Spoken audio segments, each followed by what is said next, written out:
Massachusetts now has legalized sports gambling, but it will be a while before Bay State residents will be able to place any bets on Patriots, Red Sox, and Revolution games, although it is possible casino and mobile betting could be in place at the start of the Boston Celtics and Boston Bruins NBA and NHL seasons.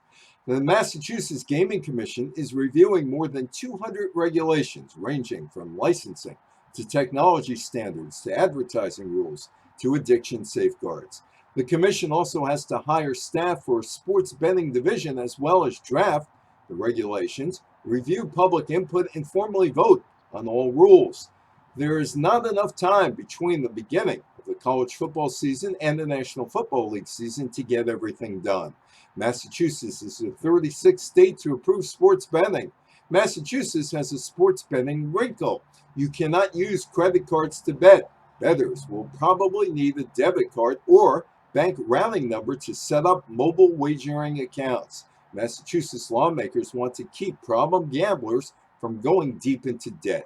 Massachusetts legislators think sports betting taxes will bring in $60 million in state revenue, and Massachusetts will get between $70 and $80 million from initial licensing fees. Licenses must be reviewed every 5 years. In 2018, the Supreme Court of the United States struck down the 1992 Professional and Amateur Sports Protection Act that limited betting on professional and college sports to just 4 states. Nevada has had sports books since 1951. Delaware, Oregon, and Montana had a form of betting.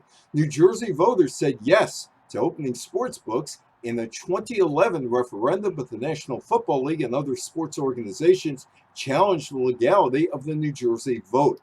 In 2022, both government officials and sports owners have embraced sports gambling. I'm Evan Weiner.